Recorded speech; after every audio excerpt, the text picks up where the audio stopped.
So did you guys know that Gypsy Rose is getting out of jail on December of 28th of this year in 2023? Now, she went to jail for having a part in unaliving her mother, Claudine, also known as Dee Dee. She was arrested in 2015 and went to jail in 2018. It has since come out that her mother had Munchausen's syndrome, which is probably why Gypsy is now about to be a free woman. But what Gypsy went through, who she was in prison, and who she is now is quite the stark difference. Let's get into it. So Gypsy Rose is now 28 years old. She pled guilty to second-degree unaliving of her mother, who is said to have suffered from Munchausen syndrome by proxy. Now, her ex-boyfriend, Nick, is a different story, but we'll get into that later. Now, there's been all kinds of documentaries and shows and movie. This one was an HBO documentary. This is a mini-series on Hulu, which I find this to be the best one. And there's also a Lifetime movie. Now, we're kind of going to follow the timeline of the act, which picks up in 2009, 3 years before Dee Dee's unaliving. Now, around this time, Habitat and Humanity built Dee Dee and Gypsy a home.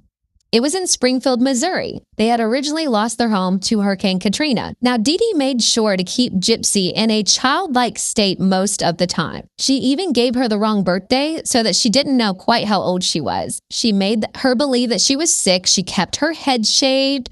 She would visit multiple doctors to get what she wanted when it came to treatment. She had a tube put in Gypsy's stomach so that she had to eat mostly by feeding tube. She had all of her teeth pulled. She made her think that she was allergic and would die if she ate sugar. And the way that Dee Dee kept them afloat was that she would enter them in contests. She would keep them involved in community things, really touching on and making a spectacle of Gypsy Rose's ailments.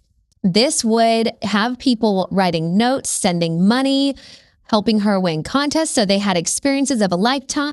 And Dee Dee kept this going for years. And anytime that Gypsy Rose would seemingly want to try to have any kind of defiance, Dee Dee would always find a way to manipulate her, making her feel bad and telling her how much she needed her and keeping her in that wheelchair and in the sick place that she needed, basically. Now, like I said, this went on for years, but there actually apparently came a doctor that really started looking into them. She didn't believe that Gypsy needed the feeding tube all the time, and she could catch on to some issues from Dee Dee and how she just seemed to want to keep her sick.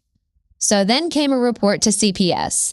Now, I'm not entirely sure if this part is completely factual, but in the show, The Act, Dee Dee shoved all kinds of muscle relaxer type of pills down Gypsy's throat. This would keep Gypsy in a more controlled state during questioning from the CPS officer. Now, the thing is that Dee Dee thought that she was keeping Gypsy in a childlike state, but Gypsy was still growing up in her mind. And so at nighttime, she would sneak on the computer and she would seek out life experiences and information that she was missing at home. This is also when she would sneak sweets and food that she wasn't allowed to have via oral route when her mother was awake. This is also how she ended up meeting her boyfriend. And believe it or not, it was through a Christian dating site. Now, these two met on a Christian dating site in 2012. Late at night, they would convene with their late night talks that got really racy, by the way. The two conjured up a plan to finally meet.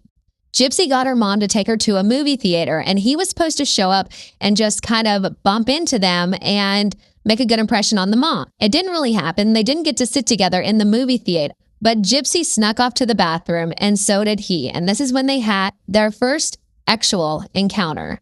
Again, when they were leaving the theater, he tried to impress the mom, who was only more turned off by him. And the two knew that they were not going to be able to spend time together in front of Gypsy's mom. So they continued their late night chats.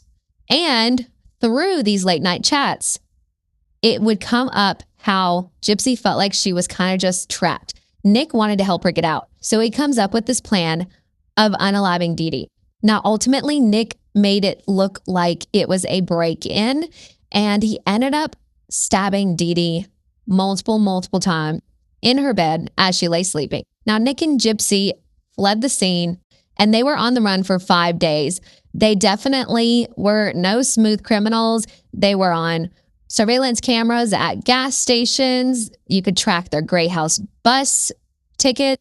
They stayed at a hotel together, and in subsequent interviews from Nick, by the way, he says that those were the best 5 days of his entire existence. In fact, it was even Gypsy's bizarre Facebook post on June 13 of 2015 that said the bee is dead.